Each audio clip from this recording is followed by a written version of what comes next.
करते आहात सगळे and welcome back to my channel. मी सोनाली अँड आपल्या सर्वांच्या चॅनलमध्ये मी तुमचं मनापासून स्वागत करते. सो जर चॅनलमध्ये तुम्ही नवीन असाल तर मला तुम्हाला सांगायला आवडेल की आपल्या चॅनलमध्ये तुम्हाला बघायला मिळतील daily blogs, cooking blogs, fashion, lifestyle and travel blogs and अजून बरंच काही. सो जर तुम्ही अजून चॅनलला सबस्क्राईब केलं नसेल तर लगेच सबस्क्राईब करून घ्या. आणि अजिबात वेळ न वेस्ट करता आपण आजच्या व्हिडिओला सुरुवात करूया. तर आजचा व्हिडिओ हा एक नॉर्मल ब्लॉग आहे जो की how I spent a day in my life. तर त्याच्यामध्ये मी तुमच्यासोबत शेअर करणार आहे माझी एक फेवरेट रेसिपी जी आहे व्हाईट सॉस पास्ता. तर मला व्हाईट सॉस पास्ता खूप आवडतो. सो मला असं वाटलं की मी ती रेसिपी तुमच्यासोबत शेअर करावी. अँड येस, सो असाच असणार आहे आपला आजचा व्हिडिओ. सो व्हिडिओ शेवटपर्यंत नक्की बघा अँड चॅनलला सबस्क्राईब करायला विसरू नका. तर सगळ्यात आधी व्हिडिओला सुरुवात करण्याआधी मी तुम्हाला सांगते की आपल्याला कोणते कोणते इन्ग्रेडियंट्स लागणार आहे. तर सगळ्यात पहिलं आपल्याला लागणार आहे अमूलचं बटर. हे एक बटर काफी होतं. त्यानंतर आपल्याला लागणार आहे एकदम थोडासा मैदा आणि देन आपल्याला लागणार आहे हे चॉप केलेले ओनियन, कॅप्सिकम आणि टोमॅटो, म्हणजे कांदा, शिमला आणि टोमॅटो. तर कांदा आपल्याला अशा छोट्या छोट्या पीसेसमध्ये कट करून घ्यायचा आहे, म्हणजे हे अशा पीसेसमध्ये कांदा कट करून घ्यायचा आहे. आणि थोडंसं लागणार आहे दूध, कारण आपण जी व्हाईट सॉस पास्ताची जी ग्रेव्ही बनवतो त्यासाठी आपल्याला दूध आणि मैदा लागतो. And second important pasta. तर मी इथे मायक्रोनी पास्ता घेतलेला आहे आणि मी हा शिजवून ठेवलेला आहे थंड होण्यासाठी. तर याला थोडंसं गरम पाण्यात मीठ टाकून शिजवून घ्यायचं, म्हणजे तो छान सॉफ्ट असा बनून जातो. तर मी तो शिजवून घेतलेला आहे अँड आता मी डायरेक्टली पास्ता करायला सुरुवात करणार आहे. सो लेट्स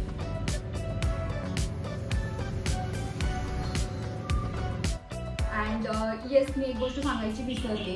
तर आपल्याला अजून 2 इन्ग्रेडियंट लागणार आहेत, ते म्हणजे चिली फ्लेक्स आणि ऑरिगॅनो. हे पूर्णतः ऑप्शनल आहे. जर तुमच्याकडे असेल फ्रीजमध्ये तर तुम्ही हे वापरू शकता, ऑर एल्स तुम्ही नाही वापरलं तरी पण चालेल. And secondly green chilli. तर मी अशी ग्रीन चिली छोटी छोटी कट करून घेतली जस्ट फॉर द तिखटपणा, कारण मला एकदम असं गोड गोड जमत नाही. तर मी त्याच्यामध्ये थोडीशी ग्रीन चिली टाकणार आहे एकदम छोटी छोटी कट करून. जर तुम्हाला तसं पण white sauce pasta without green chilli जर हवा असेल तर तुम्ही तसं पण बनवू शकता, बट मला थोडंसं तिखट आवडतं त्याच्यामुळे मी कट केलेली आहे ग्रीन चिली. तर मी ते पण ॲड करणार आहे. तर चला मी आता सुरुवात करते. ओके, तर मी पास्तासाठी कढई घेतलेली आहे. मी कढईमध्ये बनवणार आहे. तुम्ही एखाद्या छोट्या पॅनमध्ये किंवा तुमच्याकडे एक छोटंसं पातेलं असेल तरी पण बनवू शकता. थोडंसं आपल्याला तेल टाकायचं आहे. मी यामध्ये तेल ॲड करते आहे.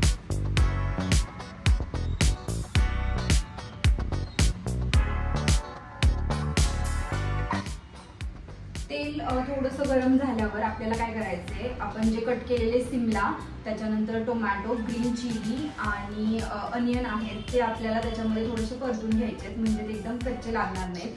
तर सगळ्यात आधी तेलामध्ये ते छान असे रोस्ट करून घ्यायचे आणि मग त्यानंतर पुढची प्रोसेस सांगते मी तुम्हाला.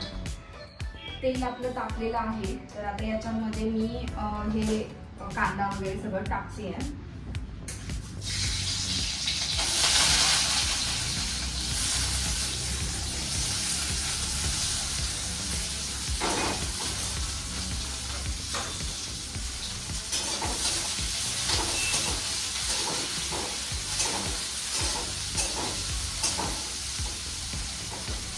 जास्त नाही, फक्त आपल्याला 5 ते 10 मिनिटं त्याला रोस्ट करून घ्यायचं आहे.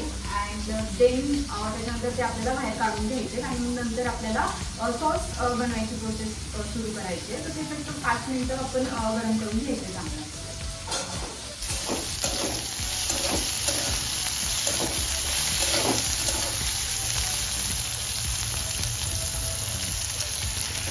जोपर्यंत आपले ऑनियन आणि शिमला सगळं रोस्ट होते तोपर्यंत एक महत्त्वाची गोष्ट मी सांगते. मी घेतलेला आहे मैदा.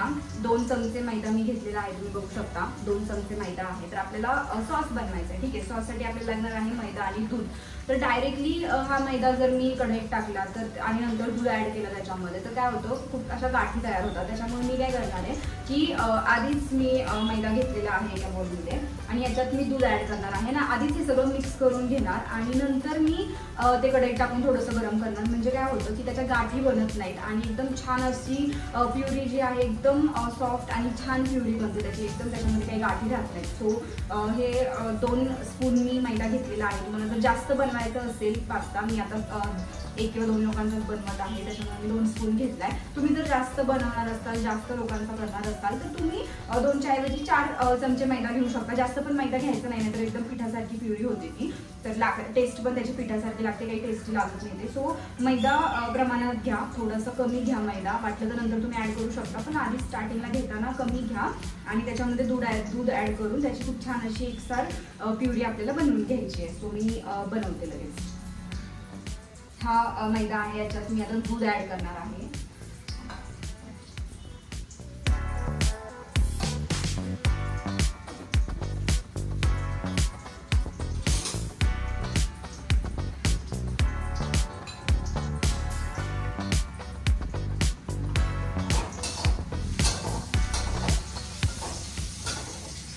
थंड किंवा गरम कोणतंही दूध तुम्ही वापरू शकता, असं काही नाही आहे की गरमच दूध वापरायचं किंवा थंड, नॉर्मल कोणतंही दूध तुम्ही वापरू शकता. मैदा आणि दूध मी एकदम छान असं मस्त प्युरी याची बनवून घेतलेली आहे. तुम्ही बघू शकता अशी कन्सिस्टन्सी पाहिजे आपल्याला, तर ही मी छान बनवून घेतलेली आहे. आणि साईडलाच आपलं अनियन आणि टोमॅटो सुद्धा रोस्ट झालेला आहे, मी दाखवते तुम्हाला बाकी. ही छान अशी प्युरी मी बनवलेली आहे. मैदा आणि दूध आहे याच्यामध्ये. ही प्युरी नंतर आपण बटर ॲड केल्यानंतर टाकणार आहोत, तर त्याच्या आधीच मी ही प्युरी बनवून घेतलेली आहे. सायमल्टेनियसली कांदा, टोमॅटो हे सगळं आपलं रोस्ट करून झालेलं आहे. आता मी हे एका वेगळ्या डिशमध्ये काढून घेते आणि तुम्हाला दाखवते. एका डिशमध्ये मी सगळं रोस्ट केलेले ऑनियन वगैरे काढून घेते अँड देन त्याच्यानंतर मी त्यामध्ये बटर ॲड करणार आहे. So let's C.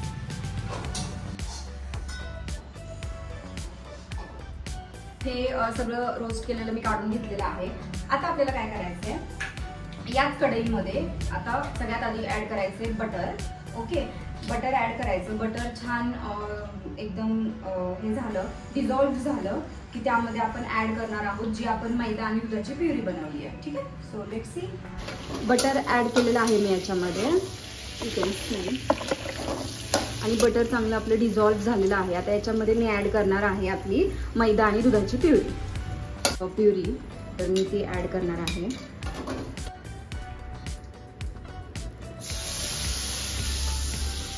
थोडी थोडीच ॲड करायची आहे, जास्त नाही टाकायची आहे.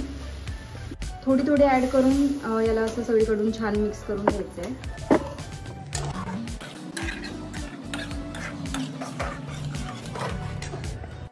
बारीक गॅसवर एक 5 मिनिटं आपल्याला हे छान मिक्स करायचं आहे. हे बघा, तुम्ही बघू शकता अशी छान एकदम घट्ट अशी प्युरी तयार होते. मी बारीक गॅसवर एकदम मिक्स करते. याच्यात आता आपल्याला ॲड करायचे आहेत चिली फ्लेक्स आणि ऑरिगॅनो.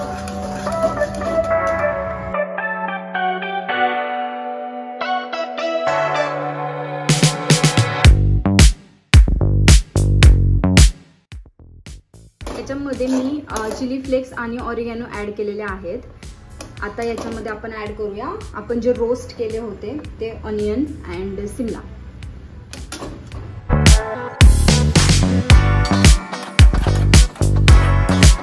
तुम्ही बघू शकता की एकदम छान अशी घट्ट प्युरी तयार झालेली आहे. म्हणजेच आपला जो व्हाईट सॉस आहे तो एकदम छान असा घट्ट तयार झालेला आहे.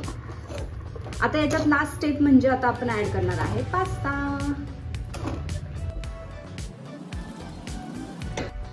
आपली जी लास्ट स्टेप आहे पास्ता ऍड करायचा. तर मी आता सॉस मध्ये पास्ता ऍड केलेला आहे आणि छान असं याला मिक्स.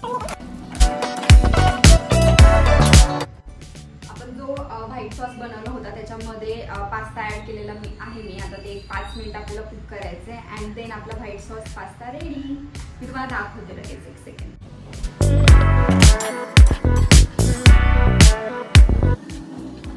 सो अशा प्रकारे आपला 10 मिनिटात व्हाईट सॉस पास्ता रेडी झालेला आहे. जर तुमच्याकडे सगळे मटेरियल अवेलेबल असतील तर एक तुम्ही 10 मिनिटात हा पास्ता एकदम क्विकमध्ये बनवू शकता आणि खूप छान टेस्टी बनतो. म्हणजे बाहेर जसा पास्ता मिळतो तसाच हा सुद्धा खूप छान टेस्टी बनतो. एकदा नक्की ट्राय करा. एका बाउलमध्ये मी पास्ता काढून घेतलेला आहे अँड यू कॅन सी